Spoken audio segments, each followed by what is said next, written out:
आम नागरिक की कि हम लोग पुलिस स्टेशन जाते हैं, हमारी एफआईआर नहीं होती, या जाते हैं तो पुलिस अधिकार जो थाने के नाम पे बहुत डरते हैं। तो हम सर चाहेंगे कि थोड़ा सा आप अपने अनुभव के साथ, अपने एक्सपीरियंस के साथ आप इन लोगों को थोड़ा गाइड करें।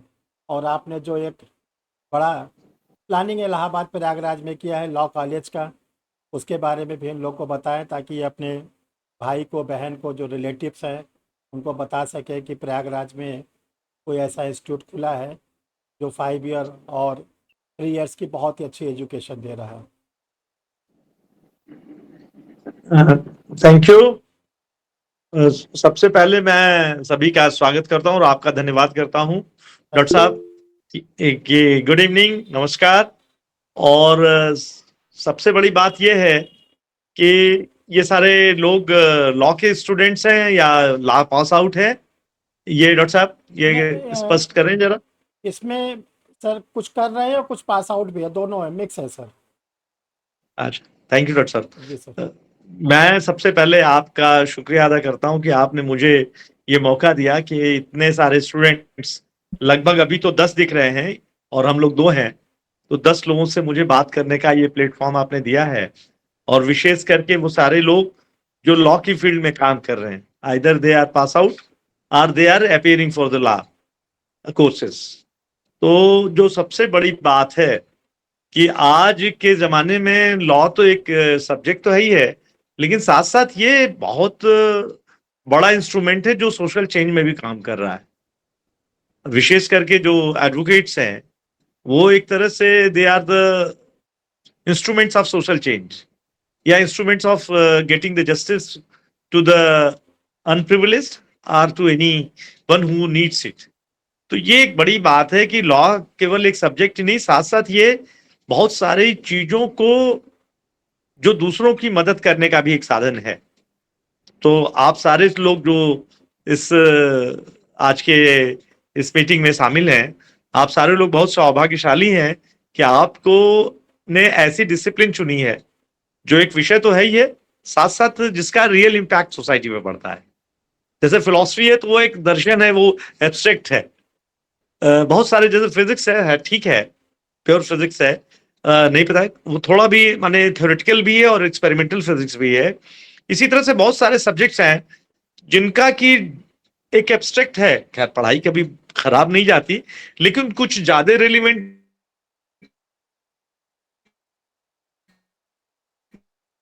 में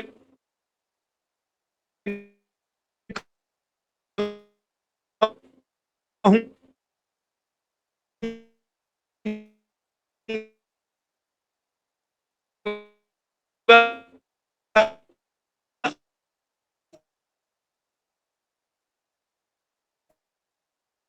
आपकी आवाज़ भाई साहब कट रही है।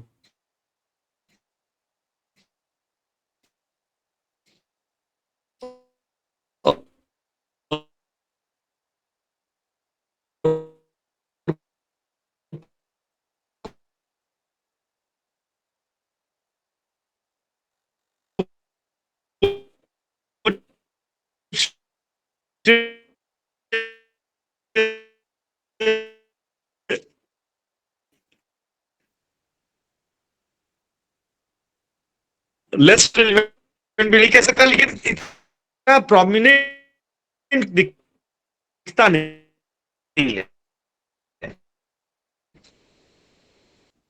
क्योंकि हर विषय का अपना महत्व है। किसी को मैं कम और अधिक नहीं ग्रेड करूंगा, लेकिन ये जरूर है कि ये आवाज कुछ बेटर हुई कि नहीं हुई भाई साहब?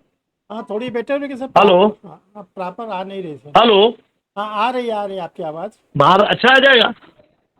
आ रही है, हाँ थोड़ी सी कट कट के आ रही है। अच्छा, हाँ नहीं नहीं ठीक है। ठीक है। हाँ ठीक है था, मैं बनारस में हूँ। अच्छा अच्छा। अब बेटर हुई कि नहीं हुई? हाँ, बेटर है सर। बेटर है तो मैं कंटिन्यू करूं? हाँ बिल्कुल बिल्कुल। ठीक है। तो मैं जो बात कह रहा था अशबियारी साहब, और ये जो हमारे स्टूडेंट्स हैं, उनसे मैं ये कह रहा था कि आप लोग उन सौभाग्यशाली लोगों में हैं जिन्होंने इस डिसिप्लिन को ऑप्ट किया है। और दूसरी बात मैं जो कहना चाहता हूं कि लॉ एक ऐसा सब्जेक्ट है, चाहे किसी भी फील्ड में जाइए, चाहे आप एडमिनिस्ट्रेटर होंगे, चाहे पुलिस में जाएंगे, चाहे आप टैक्सेशन में जाएंगे, चाहे आप टीचर होंगे, चाहे आप जहां भी होंगे, अदर देन द लॉ की फील्ड में जब आप जाएंगे, क्योंकि बहुत सारे लोग कॉम्पिटिशन दे रहे हैं, जुडिशियल सर्विस के अलावा भी बहुत सारे डिसिप्लिन है, तो थोड़ा सा आप एनालिटिकल हो जाते हैं।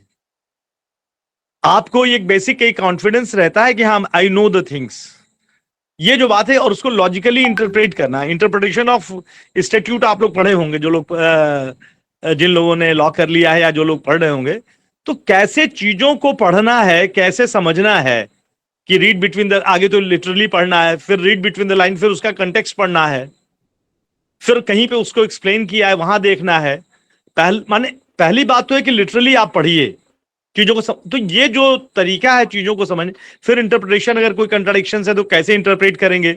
गोल्डन रूल, गोल्डन प्रिंसिपल हमेशा जीवन में भी ये काम आता है कि अगर कहीं कंट्राडिक्शन है तो ऐसा सोल्यूशन जो दोनों को फायदा करे, हार्मोनियस कंस्ट्रक्शन हो, हार्मोनियस इंटरप्रिटेशन हो, माने चीजों में कम से कम फ्रिक्शन हो, चाहे वो फैमिली में हो, चाहे वो दो लोगों का इंटरेस्ट हो, जमीन जायदाद का हो, कोई भी मसला हो, क्रिमिनलिटी हो, उसमें कोई भी डिस्प्यूट है, तो कैसे चीजों को देखा जाए, ये एक बड़ी बात है जो आपको कानून की पढ़ाई, लॉ पढ़ने से मिलता है। और दूसरा एक बेसिक कॉन्फिडेंस कि हाँ, नहीं, ऐसा नहीं कि कोई पुलिस वाला आ गया, कोई नेता आ गया तो वो आपको दबा ले। ये लगता है कि नहीं नहीं, ऐसा नहीं है, कानून ये बातें नहीं इजाजत देता, और इस बात की इजाजत देता है। तो ये जो सेंस है, कॉन्फिडेंस, और ये पर्सनालिटी में बहुत इंपॉर्टेंट है कि आपको अपने ऊपर विश्वास हो कि नहीं, मुझे कोई मूर्ख नहीं बना सकता, मैं चीजों को जानता हूं, बेसिक चीजों को जानता हूं। बाकी तो बात है वो डेवलप हो जाती है जब एक्सपर्ट से मिलते हैं। बेसिक कंसेप्ट है तो आप कहीं भी उसको डेवलप कर सकते हैं, किसी भी एक्सपर्ट्स के पास जाएंगे, कहीं जाएंगे, इन्वेस्टिगेशन की बात है, कोई मुकदमा लिखा गया, कोई आपको आरोप लग रहा है, तो आप जानते हैं कि आरोप लगाने से कुछ नहीं हुआ, कि केस लिखा जाएगा, इन्वेस्टिगेशन होगा, फिर चार्जशीट आएगी, फाइनल रिपोर्ट जाएगा। तो एक जो घबराहट की कोई बात होती है, तो ये जो आज के दौर में जो एक तरह का की अनिश्चितता है, दबाव है, क्रिमिनलिटी है, डिस्प्यूट्स हैं, इन चीजों से आपको बचने का एक विश्वास रहता है कि हम बच सकते हैं। विशेष करके मैं देख रहा हूं जो गर्ल स्टूडेंट्स हैं, जैसे दे हैव अ कॉन्फिडेंस कि आप उनको कोई दबा नहीं सकता, उनको कोई उनका एक्सप्लॉइटेशन गलत तरीके से नहीं कर सकता।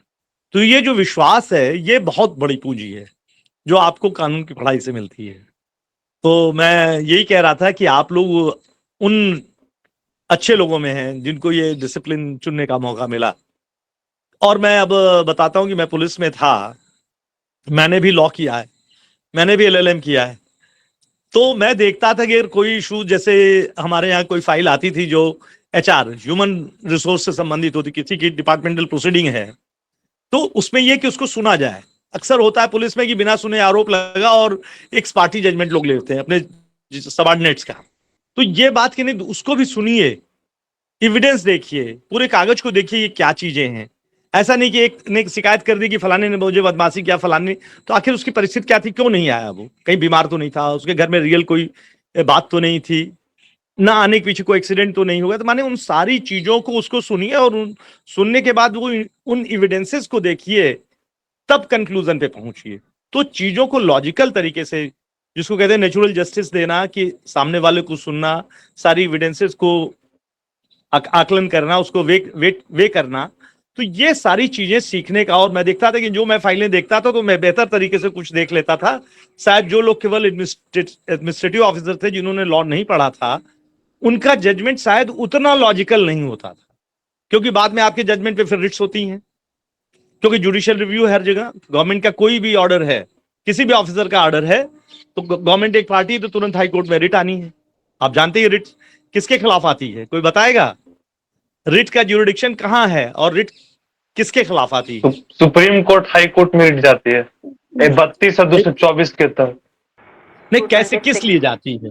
नहीं, किस लिए जाती है? फंडामेंटल राइट्स का वायलेशन। तो ये बताइए, फंडामेंटल राइट्स के अलावा मेरा राइट था कि मेरा प्रमोशन रोक दिया गया, मुझे दंड दे दिया गया बिना मुझे सुने, तो इसकी रिट जा सकती है कि नहीं जा सकती एडमिनिस्ट्रेटिव ऑर्डर के खिलाफ? जी तो सर, लीगल 5 प्रकार के रिट्स होते हैं। हाँ, तो जो लीगल राइट्स है या कोई इनजस्टिस है, तो जहां पर कि प्रॉपर लॉ का फॉलो नहीं हुआ, नेचुरल जस्टिस का, बहुत सारे सर्विस लॉस का फॉलो नहीं हुआ, वहां पे रिट जाती है। जैसे मैंने किसी को दंडित कर दिया या मुझे दंड दे दिया गया बिना मुझे सुने, मेरे पक्ष को जाने, उसको वे किए, तो मैं उसके खिलाफ जा सकता हूं कि देखिए साहब मेरा राइट्स जो था वो मारा गया। तो फंडामेंटल राइट्स के खिलाफ तो आप जा ही सकते हैं, लेकिन लीगल राइट में जा सकते हैं बशर्ते कि एक पक्ष गवर्नमेंट हो। ऐसा नहीं है कि दो लोगों के बीच में है, इंडिविजुअल्स के बीच में आप नहीं जा सकते, फिर आपको संबंधित कोर्ट में जाना पड़ेगा, लोअर कोर्ट में।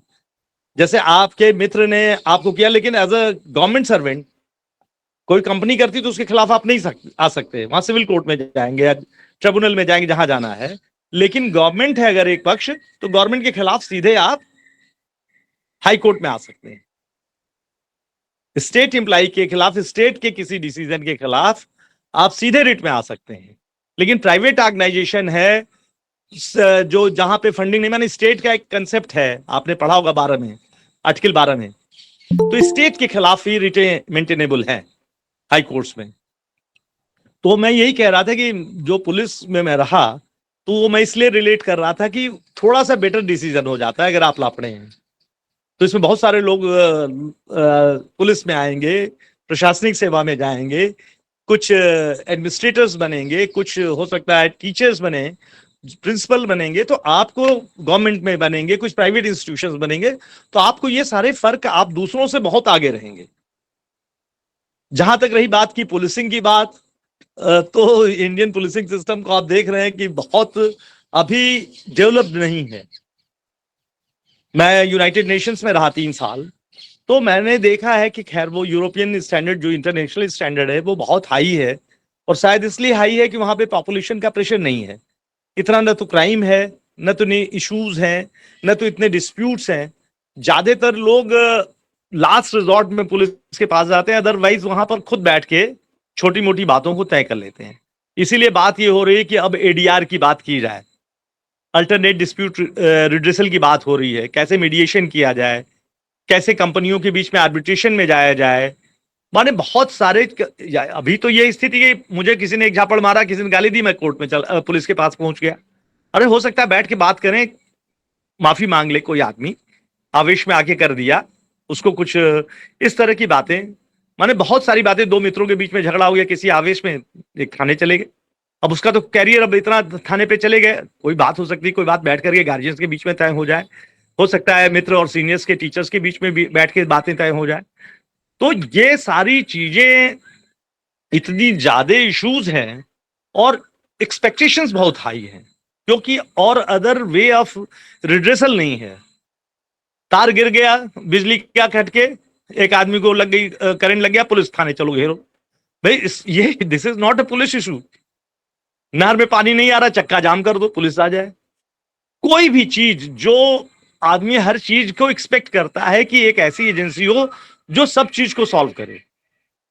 2 डिस्प्यूट है, खेत मड़ियान मेड़ का, तो पुलिस को जबकि वहां रेवेन्यू के लोग आएंगे, तो एक्सपेक्टेशंस आर टू हाई। और उस एक्सपेक्टेशन को, इतनी एक्सपेक्टेशन को हल करने के लिए एजेंसी इक्विप्ड नहीं है, न तो इतने मैन पावर है, न तो इतना एक्सपर्टाइज है, न तो इतना जिसको कहते हैं रिसोर्सेज है, गाड़ियां हैं, मैन पावर है, कंप्यूटर्स हैं, माने बहुत सारी चीजें जो एड्रेस करने के लिए किसी भी परफेक्ट सिस्टम को चाहिए, वो सब नहीं है। तो उसका एक रिजल्ट ये होता है कि हटो बचो, टालो। तो ये इस तरह की एक टेंडेंसी इंडियन पुलिस में डेवलप हुई, हर चीज को टालो। जो चीज, अब उसमें क्या होता, जो हो सकता था वो भी नहीं होता, जो नहीं होना था तो वो तो होगा ही नहीं। जो उनका फील्ड नहीं है वो तो कर नहीं सकते, लेकिन जो फील्ड है उसको भी नहीं करते। तो एक अजीब तरह का ये एक घन चक्कर जो है पुलिस में, यूपी पुलिस या कहो बड़े तौर पर तो इंडियन पुलिस का ये एक कैरेक्टरिस्टिक डेवलप हो गया। रही बात की, ये बात सही है कि अभी भी पुलिस का जो बिहेवियर है, माने एक सामान्य आदमी जाने से डरता है, यार कहेगा, दरोगा कहेगा, अरे कहाँ चले आए, हम क्या करें, आपकी लड़की भाग गई तो मैं क्या करूं, आपका लड़का चला गया तो मैं क्या कहां खोजूंगा, गायब हो गया तो।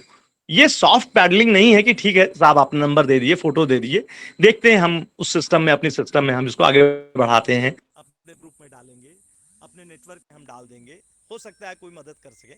मुश्किल है, बता सकते हैं कि हाँ थोड़ा कठिन काम है, लेकिन उसको तुरंत टालना या फिर उसको अवॉइड करना, खत्म करना, कि भगाना, हटना। तो इस तरह की टेंडेंसीज हैं अभी भी हम लोग बहुत बात करते हैं कि सॉफ्ट स्किल्स सिखाई जाए, हाउ टू बिहेव। तो ये सारी चीजों का बहुत कॉम्प्लेक्स इश्यूज हैं कि कैसे कम से कम, जैसे मैं यूएन में था तो वहां पे होता थे 5-7 कंप्लेंट्स आती थी दिन भर में, और करीब 10-12 ऑफिसर्स होते थे, तो हर आदमी एक कंप्लेंट्स लेकर के 1-2 दिन उसको करता था। और यहाँ पर दिन में भी 50 कंप्लेंट्स आई, आने रहने वाले 3-4 लोग हैं। तो बहुत माने, एक तो सबसे बड़ी क्या इंडियन सिस्टम की दिक्कत है कि वो माने वॉल्यूम ऑफ जो एक्सपेक्टेशन या वॉल्यूम ऑफ इश्यूज के प्रोपोर्शनेट सिस्टम को नहीं वो इक्विप कर पाए, और कहते हैं कि जी। हाँ, कोई कुछ कह रहा था? नहीं सर, आप बताएं। हाँ, तो होना ये चाहिए कि सिस्टम को माने इश्यूज, जो जितने इश्यूज उसके प्रोपोर्शनेट पे एक ऐसा कोई इवैल्यूएशन होता और उसको एक्सपेंड किया जाता। हाँ, आवाज आ रही कि नहीं आ रही है? बिल्कुल आ रही है सर। हाँ, तो माने सिस्टम के प्रोपोर्शनेट में सिस्टम को प्रॉब्लम के प्रोपोर्शन में बढ़ाया जाता। और हुआ क्या कि मॉडर्नाइजेशन या वर्ल्ड बैंक के नाम पर रिसोर्सेज को माने मॉडर्नाइजेशन में इंस्ट्रूमेंट्स दिए गए, आदमी नहीं बढ़ाया गया, बल्कि कम कर दिया गया कि नहीं, हम मॉडर्नाइज कर रहे हैं, संसाधन दे रहे हैं, लेकिन आदमी कम होगा। लेकिन ये शायद ये एटीट्यूड ठीक नहीं रहा इंडियन सिस्टम के लिए, क्योंकि हमारे यहाँ पॉपुलेशन का बहुत दबाव है, और मशीन जो है किसी आदमी का रिप्लेसमेंट शायद नहीं कर पाई। मुश्किल है, थोड़ी सी मुश्किल है। और कुछ एटीट्यूडनल इश्यूज हैं कि लोग एक्सेप्ट नहीं कर रहे हैं कि नहीं, उनको बिहेवियरली कम से कम ठीक होना पड़ेगा। क्योंकि अब लोग, आप किसी को माने नकार नहीं पाएंगे।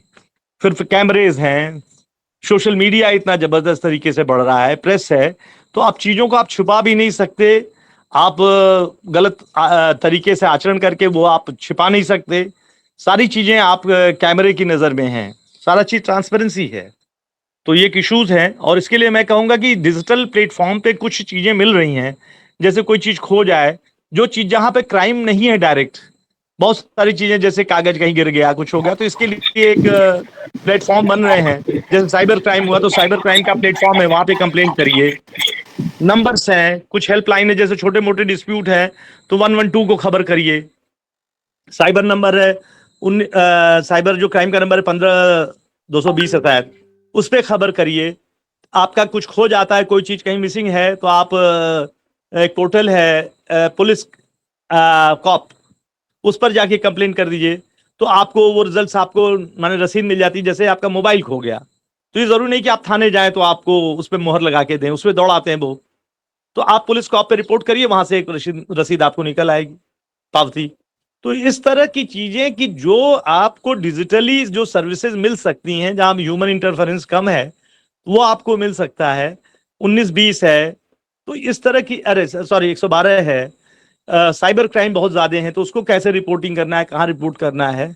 तो इन चीजों की मदद से थोड़ा सा आपको इंटरफेस पुलिस का बेहतर हो सकता है। और रही बात जहाँ बिहेवियरल इश्यूज हैं कि हाँ ठीक है, जनरली वो टालने की टेंडेंसी है, थोड़ा कम हो रही है।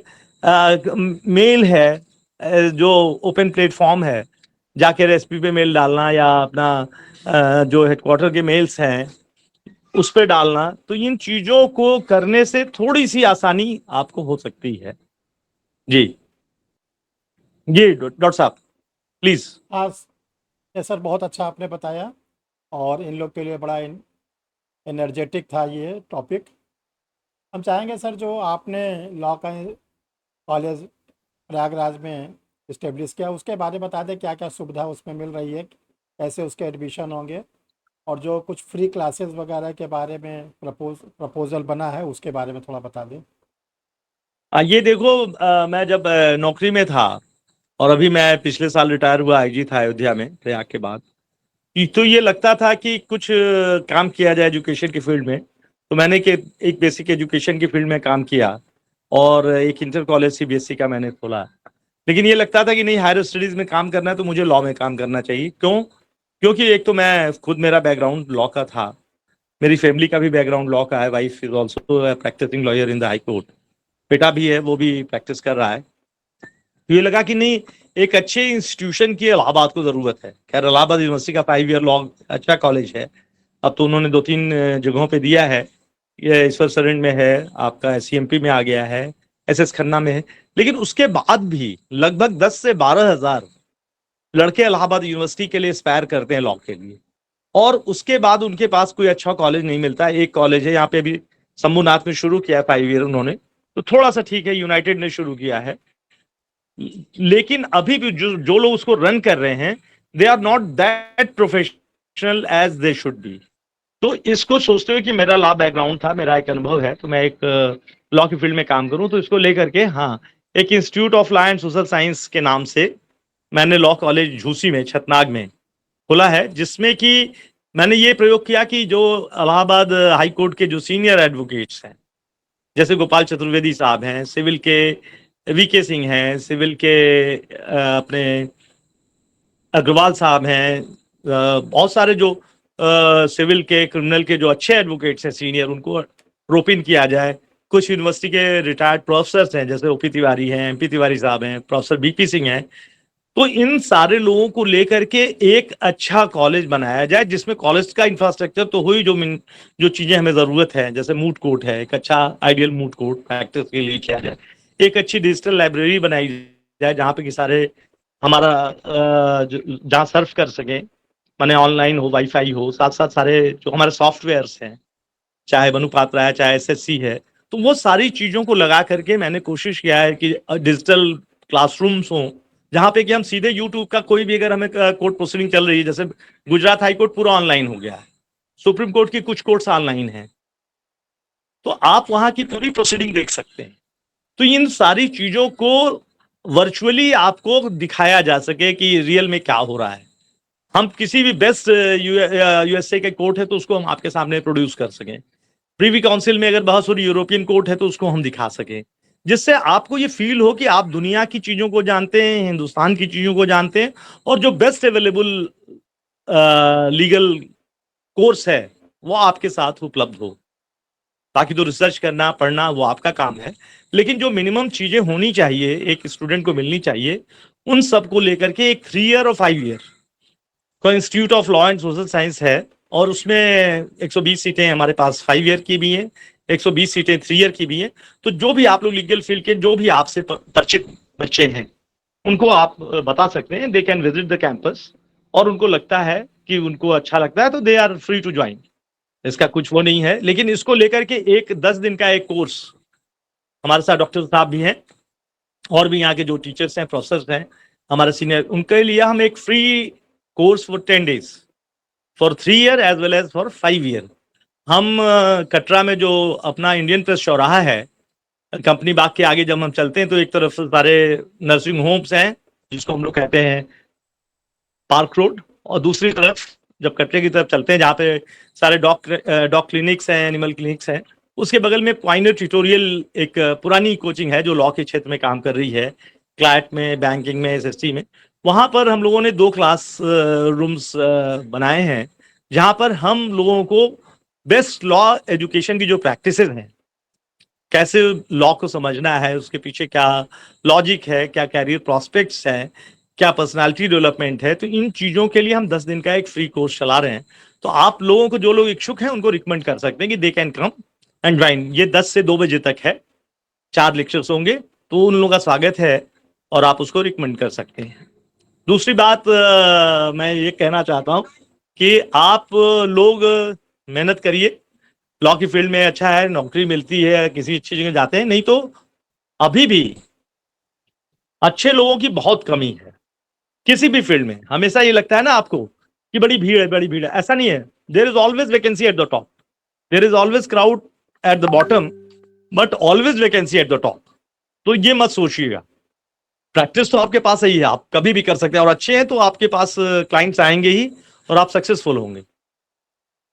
तो मैं आप सबको बहुत ही शुभकामनाएं देता हूं कि आप सब लोग सफल हों, अपनी जो आपका ड्रीम है उसको अचीव करें और अच्छे इंसान बने, be a part of social change. Thank you. आप में से किसी कुछ पूछना तो नहीं सर से? कोई क्वेश्चन हो तो पूछे, नहीं तो फिर सेशन को एंड किया जाए। नहीं, नमस्कार सर। वेलकम जी, नमस्ते। नमस्कार सर। जी सर, मेरा एक क्वेश्चन है। जैसे हम जो लॉयर है उनमें तो कॉन्फिडेंस आ ही जाता है, या गर्ल्स हो या जो मेन है कि उनको बॉयज अपना हो। राइट क्या है, बॉय जो भी हो, तो उनको राइट्स पता होता है, उनको क्या करना है, वो किस तरह से हैंडल करना है चीज़ों को, उनको पता होता है। लेकिन जो हमारा जो पूरी सोसाइटी है, उस एक बहुत बड़ा वर्ग जो है, क्लास है, उनको लॉ का एक अवेयरनेस तक नहीं है, और उनको बहुत कोर्ट में परेशानी का सामना करना पड़ता है, उन्हें पुलिस थाने में मिसगाइड किया जाता है। तो क्या उनके लिए गवर्नमेंट की ओर से या एनजीओ की तरफ से एक जो अवेयरनेस, लीगल अवेयरनेस का जो होता है, जो एक क्लास में कंपलसरी करना चाहिए, ताकि हर लोगों को, जो समाज के डिप्राइव्ड सेक्शन भी है, उनको भी पता हो। मेरी आवाज आ तो रही है? सर इस फील्ड में कैसे? आवाज़ आ रही है सर जी आपकी सर। बस, फ़ोटो आपके देखो कांस्टेंट हो गए। इसीलिए, हाँ इसीलिए एक फोन आ रहा था। मस्ट है लीगल एक, अवेयरनेस। जी जी, बहुत बहुत अच्छा क्वेश्चन। इसीलिए लीगल क्लिनिक, पैरा लीगल की बात हो रही है। देखो कि जो हमारे स्टूडेंट्स हैं वो अपनी पढ़ाई के साथ साथ कैसे लीगल अवेयरनेस की बात करें, इसके लिए बहुत बढ़िया एक काम हर लॉ कॉलेज के लिए कहा गया है कि आप एक लीगल एड सेंटर खोलेंगे, जो घुसते ही कॉलेज में शुरू में ही होगा। जैसे कि किसी को अगर लीगल रेमेडी पानी है तो कैसे वो पाएगा, इसके बारे में। और साथ साथ आप इसको लीगल अवेयर करेंगे, पैरा लीगल क्लिनिक्स करेंगे, लीगल दिस एड रूम होगा आपके यहाँ, जिसमें कि बच्चों को जो पढ़ते हैं उसको फील्ड में कैसे ट्रांसलेट करें, लोगों को कैसे एजुकेट करें। फ्री लीगल एड की पूरी बॉडीज हैं कि कैसे आपको फ्री लीगल एड मिल सकता है। मीडिएशन की बात है, काउंसलिंग की बात है, कि कैसे आपस में बैठ के चीजों को हम हल कर सके। तो इन चीजों पर काम हो रहा है। लेकिन सही कह रही हो तुम कि बहुत अभी काम करने की जरूरत है, बहुत सारे लोगों को नहीं मालूम। और दूसरी तरफ से एक एजम्पशन है कि ignorance of law is no excuse. तो एक यस। तरफ से एजम्पशंस आर डिफरेंट और रियलिटी इज समथिंग डिफरेंट। इसको इसको कम करने के लिए, इसको ब्रिज करने के लिए ये para legal clinic, legal aid clinics की जिम्मेदारी हर लॉ कॉलेज को दी गई। लेकिन ये रियलिटी में हो नहीं रहा है। हम लोग नौकरी, हम लोग डिग्री ले लेते हैं, लेकिन हम जो सोशल रिस्पॉन्सिबिलिटी है, जो हमारा दायित्व है, उसको हम पूरा नहीं कर पा रहे। आई थिंक इट शुड तो बी मैंने कोशिश की compulsory at every school. Every law college, every law college is supposed to impart a legal clinic center and legal awareness, which will deliver the legal awareness to the common people. So this aspect has to be taken and I am taking full care of this, कि मैं कैसे एक उस क्षेत्र में और जगह जगह जाके कि हम लीगल अवेयरनेस को कैसे ले जाएं, कैसे मीडिएशन करें, कैसे नया एक भी आ रहा है मीडिएशन का, कि कैसे उसको वैलिडिटी दिलाएं। तो इन चीजों पर काम बहुत होना है। मैंने पहले ही कहा कि ADR is the only solution. 4 crore से ज्यादा केसेज हैं, इनको खत्म करने में तो फिर 100-200 साल लगेंगे और कई गुना कोर्ट बढ़ेंगे, तब भी नहीं हो सकता। तो लीगल अवेयरनेस से कि भाई यहाँ पर कुछ मिलने वाला नहीं, तुम्हें बैठ के तय कर लो। बहुत सारी चीजें बैठ के हो सकती हैं, या अल्टरनेटिव क्या है, या कहाँ जल्दी रिलीफ मिल सकती है, कहाँ पे गरीब हो तो तुमको कहाँ से रिलीफ मिलेगी, लीगली पैनल कहाँ से मिलेगा, तो कहाँ से प्रोटेक्शन मिल सकता है, पुलिस क्या दे सकती है, कोर्ट्स क्या दे सकती हैं। हर की लिमिट है। हर, हम सोचते हैं कि हर चीज एक जगह शायद नहीं मिलेगी। जो पुलिस से मिलना पुलिस से मिलेगा, जो कोर्ट से मिलना कोर्ट से ही मिलेगा, जो मीडिएशन से मिलना वो मीडिएशन से मिलेगा, जो कौन जो समझ से, अपनी समझ से बढ़ाना खत्म करना है चीजों को, वो अपनी समझ से मिलेगी। तो इन चीजों का बहुत बड़ा एक विज्ञान है, जो लीगल जो इंस्टीट्यूशंस हैं, जो लीगल फील्ड में काम करने वाले स्टूडेंट्स हैं, उनको जानना है। जी। और आप में से किसी का कोई क्वेश्चन? नमस्कार सर, मेरा नाम नमस्ते आरती भाई। गुरबाल है। मैं धार मध्य प्रदेश से हूँ। मैं मध्य प्रदेश सिविल जज की तैयारी कर रही हूँ। और मेरा क्वेश्चन है, उसके पहले मैं श्री हर्ष बिहारी श्रीवास्तव सर जी का धन्यवाद करना चाहती हूँ, जो उन्होंने मुझे इतना अच्छा प्लेटफॉर्म दिया, जहाँ पे हम आपकी स्पीच को सुना और आपने इतनी अच्छी बातें बताई। सर मेरा क्वेश्चन ये है कि मेरी एक फ्रेंड है जिसको क्रिमिनल केस था, और उसको एफआईआर दर्ज करने में, मतलब पुलिस वालों ने एफआईआर 6 महीने लगा दिए।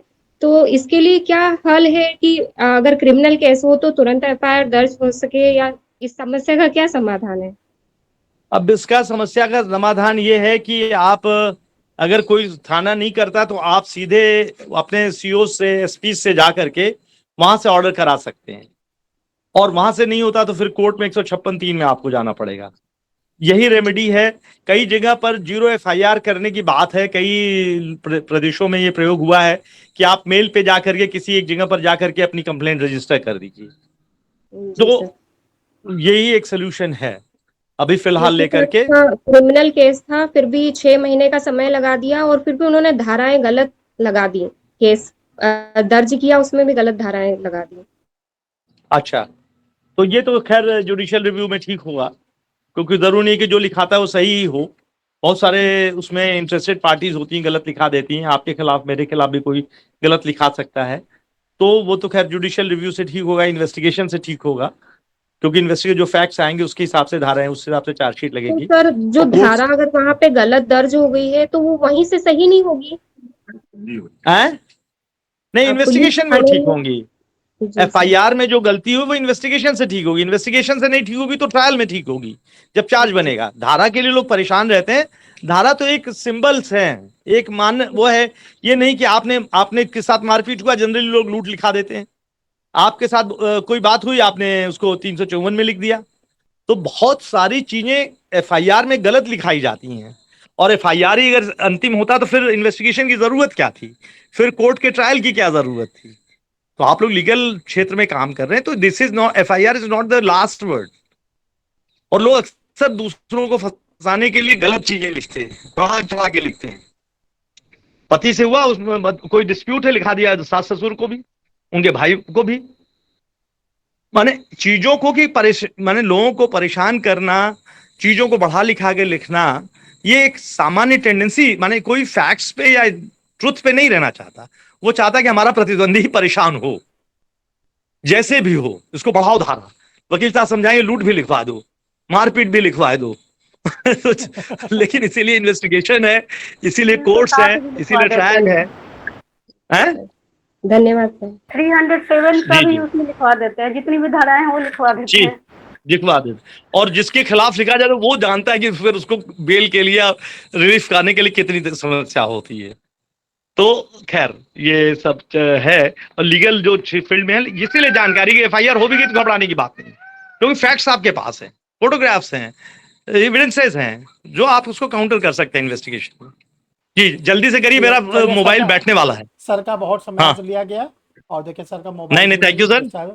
और फिर कभी मौका लगेगा फिर सर को तो इनवाइट बस यही कहूंगा सर कि आपको मैं धन्यवाद दूंगा, और इंस्टीट्यूट ऑफ, याद रखिएगा, ILSS, institute of law and social science, जहां पर आपको एक अच्छी education, legal, paralegal clinics, like digital classroom, you can be connected to the world, ये सारी सुविधाएं, best moot court is available at very low and like affordable cost, and we have a 10 days free, like what you say, educational classes, इसमें doctor साहब भी रहेंगे, तो बहुत अच्छे टीचर्स रहेंगे। आप अपने लोगों को बताइए, आए 10 दिन क्लास करें, no charges will be taken from them, only registration, they have to get the registration, and that too on 200। एक क्योंकि एक सिंसियरिटी हो, ये नहीं कि भीड़ हो, आप एक मीनिंगफुल लोग आए, 200 रुपए उसमें रजिस्ट्रेशन कराएं और हमारा 10 दिन का क्लास करें, और जो भी उनको काउंसलिंग है, जो भी इश्यूज है, उसको we will try to solve. Thank you, best of luck, thank you sir, and I wish that you achieve your goals. Thank you sir.